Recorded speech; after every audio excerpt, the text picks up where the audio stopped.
This is the heart of the Teutoburger Wald, a relaxing and peaceful forest near Hanover in northern Germany. I'm Matthew Settle. In 9 AD, this place was anything but peaceful. It was a battleground where 18,000 Roman soldiers, led by their commander Varus, were ambushed by thousands of German tribesmen, led by the former Roman soldier Arminius. For 3 days, Varus would try to fight his way out of a death trap.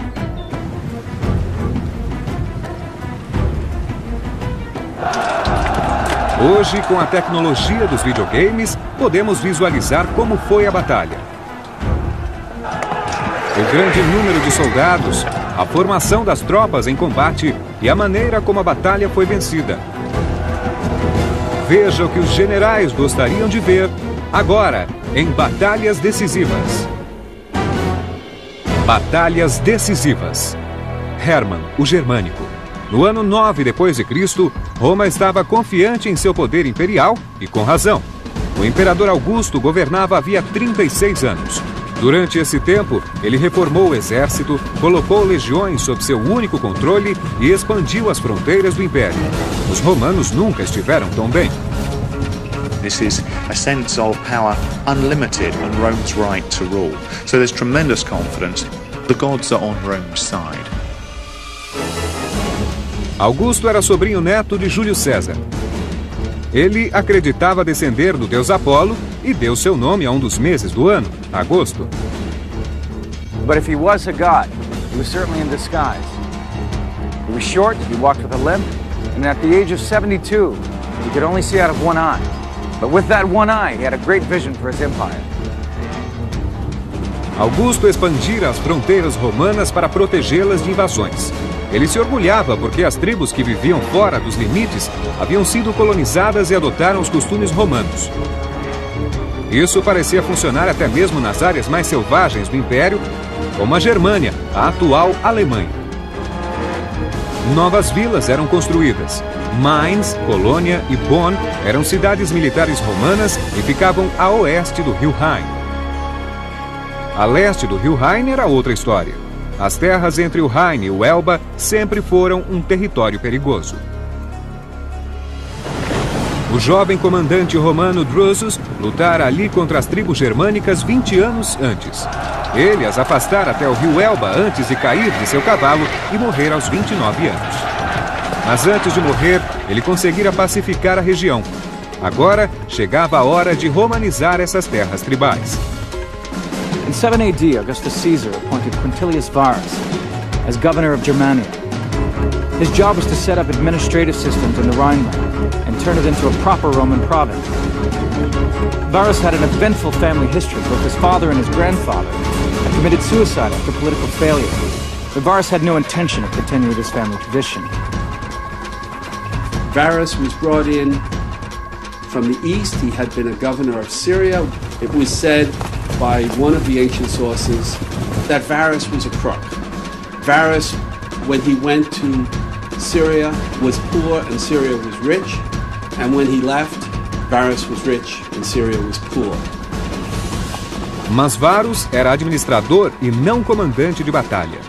He thought that the German people had advanced so far along the process of provincialization that they were eager to learn how to work with Roman law and Roman principles of government.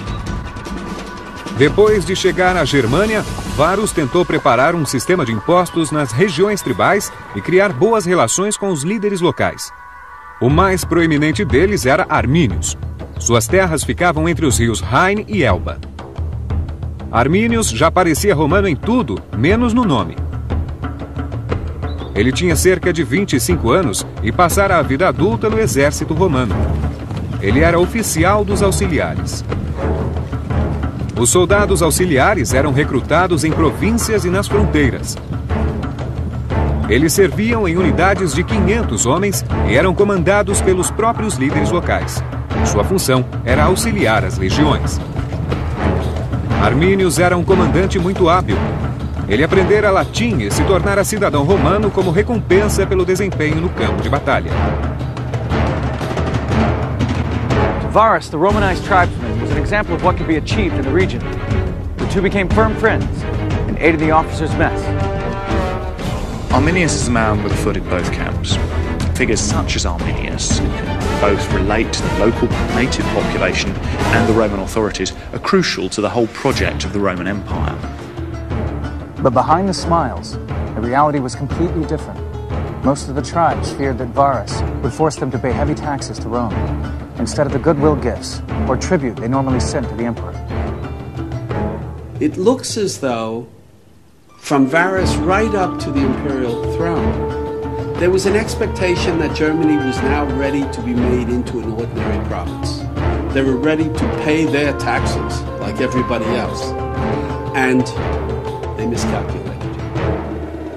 The tribal leaders feared that if their lands became part of a Roman province, they would lose all their power and influence. Political independence, which had existed as a client state, was begone for them. And that was a hard pill to swallow for the leaders unless they had some really clear guarantees that they were going to be employed in this new provincial regime. Arminius sabia que eles tinham razão. Durante seus anos no exército, ele conhecera a mão de ferro do governo romano. Varus precisava ser retido. He was the leader of the resistance movement, and he certainly knew enough about Roman society and especially the Roman army to really know what he was resisting. He was around Varus's camp, and when others told Varus not to trust him, not to believe him, that he might be a traitor, Varus said, "He's my friend," and he believed him. He's overconfident, essentially. He doesn't really recognise the scale of the threat he's got against him, and he chooses to trust the wrong people with feet in both camps. Em setembro do ano 9, surgiu a notícia de um levante tribal a dias de distância dali. Varus partiu imediatamente para reprimi-lo, levando 3 legiões, a 17ª, 18ª e 19ª, e os auxiliares germânicos liderados por seu fiel aliado Arminius. A rota seguia por dentro da floresta Teutoburg. A hora de Arminius chegara. Varus estava prestes a descobrir quem eram seus verdadeiros amigos.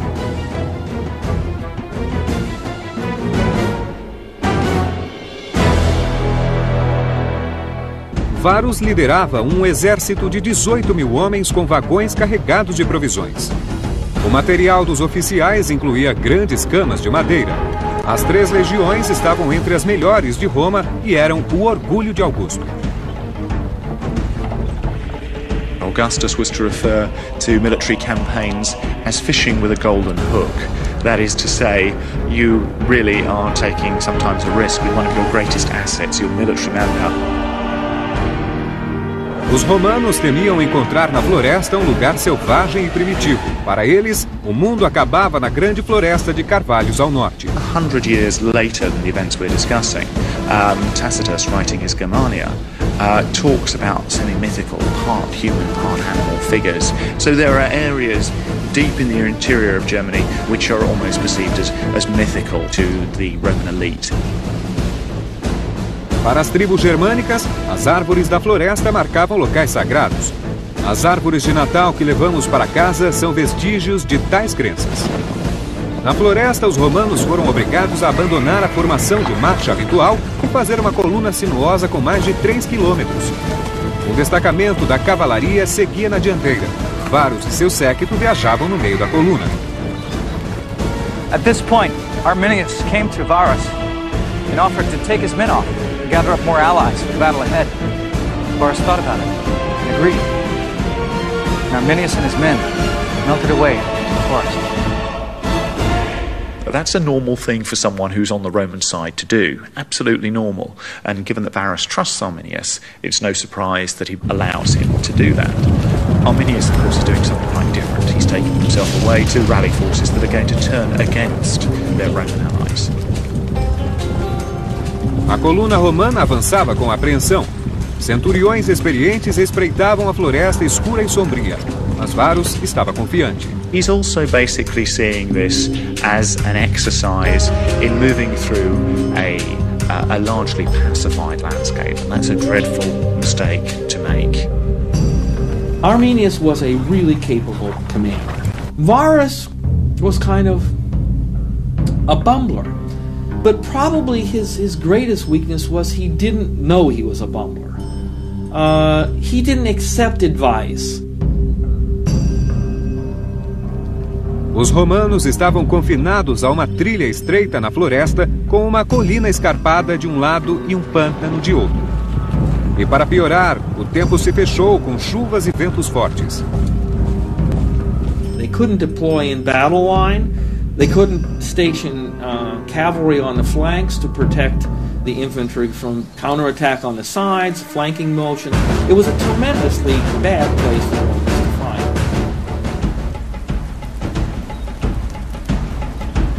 De repente, centenas de flechas e lanças foram arremessadas das árvores e caíram em frente à coluna romana. Quase 8.000 homens das tribos estavam escondidos entre as árvores. Os romanos ficaram desnorteados. Eles sabiam como mudar a formação diante de um ataque assim, mas não havia espaço. Os soldados se chocavam enquanto procuravam se abrigar.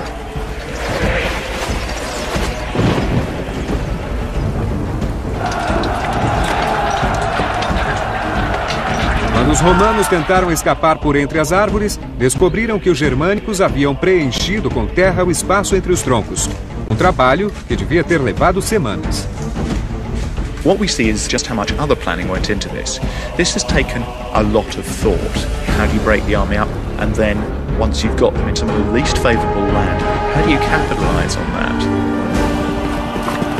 Varus deve ter recebido a notícia do que acontecera alguns minutos depois.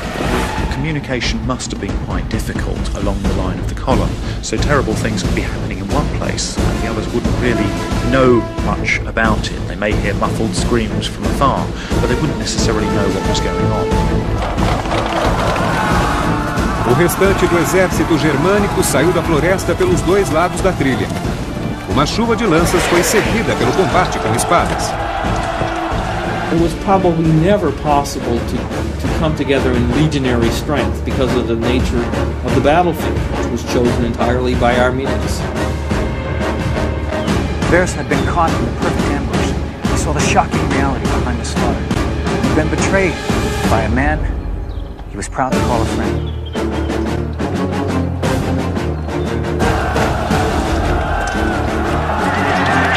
Armínio sabia pela experiência no exército que seria suicídio enfrentar os romanos em campo aberto.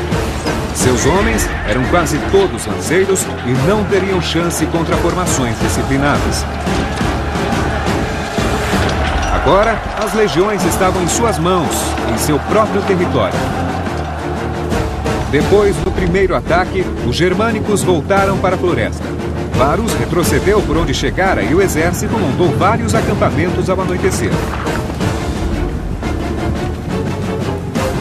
O dia seguinte ainda estava úmido e com ventos, mas os ataques recomeçaram.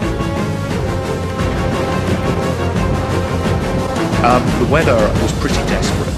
Wind, rain would have made not simply keeping troops together, I think, quite difficult, but also meant that using weapons was difficult. It's rather difficult to use your slings and your bows in those sorts of conditions. The rain made it difficult for the Romans to come together in a military unit to defend themselves. The rain made it impossible for them to use their bows. The rain made throwing spears useless. Arminius planejava romper a linha romana em vários lugares, dividir o exército em várias seções e liquidá-las uma de cada vez. Grupos de soldados tentavam escapar, mas eram facilmente derrubados no caminho entre a trilha e o pântano. The Romans fought in the rain, they fought in the sunshine, but no one can fight in the Even allowing for the element of surprise. Why were the heavily armed Romans unable to put up more of a struggle against their lightly armed attackers? The answer may have been that Arminius equipped a section of his army with Roman weapons. No Germanic weapons were ever found on this battle site. A derrota era inimaginável para Varus. Ele fora capturado no meio da floresta com 3 preciosas legiões do imperador. O sonho de Augusto de expandir as fronteiras de um império sem fim se transformara em um pesadelo sangrento.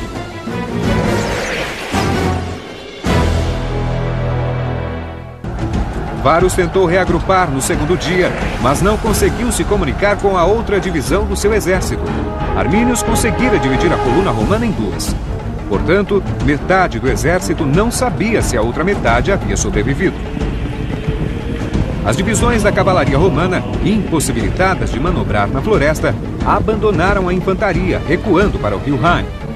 The survivors managed to hang on through another night. By the morning of the third day, they were exhausted and completely pinned down. Varus and his officers knew that defeat was inevitable, but they also knew that capture meant a horrible death. You would not have wanted to be a senior centurion who fell into the hands of the Germans.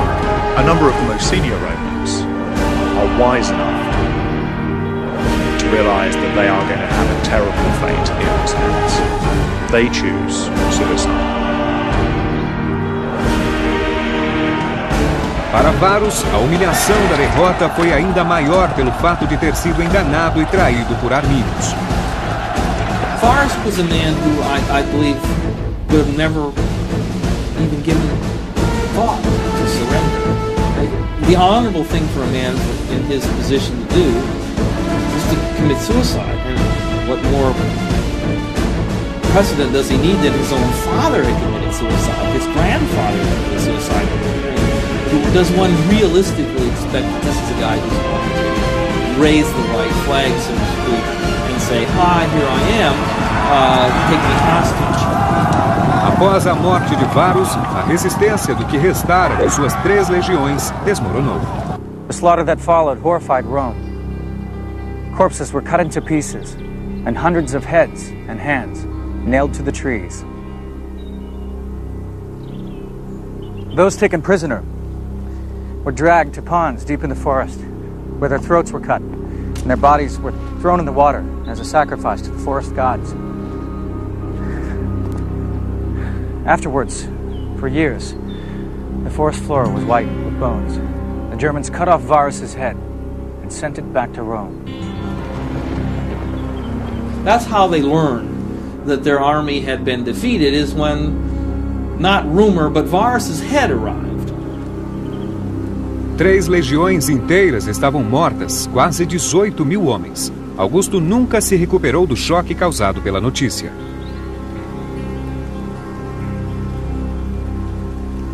Nightmares. Augustus suffers nightmares with this.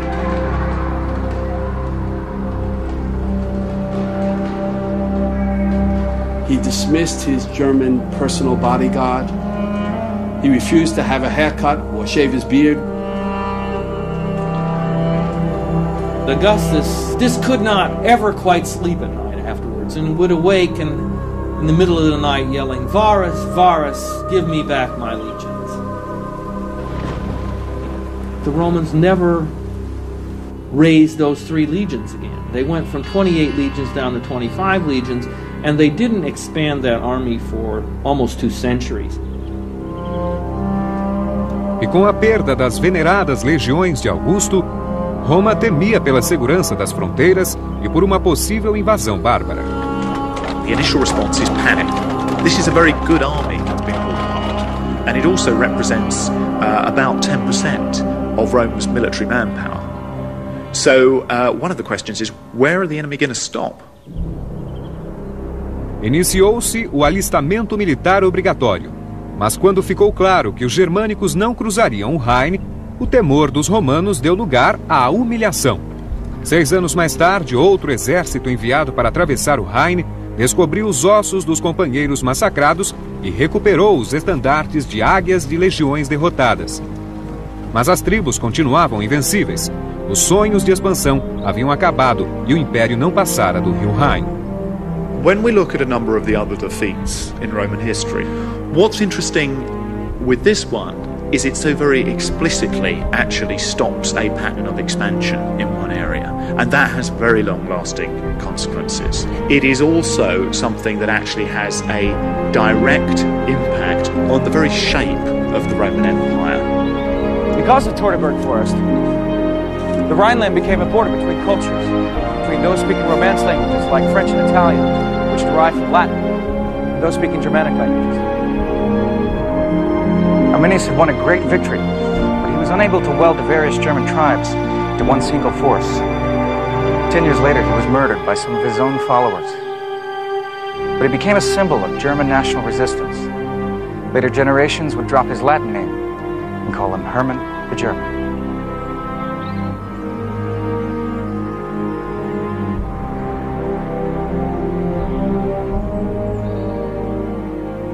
In 14 AD, Augustus died. In his will, he warned his successor not to make war east of the Rhine. The Romans had suffered a tremendous blow to their confidence. They'd been outwitted by barbarians. The whitened bones of Varus and his soldiers marked the boundary of the Roman Empire.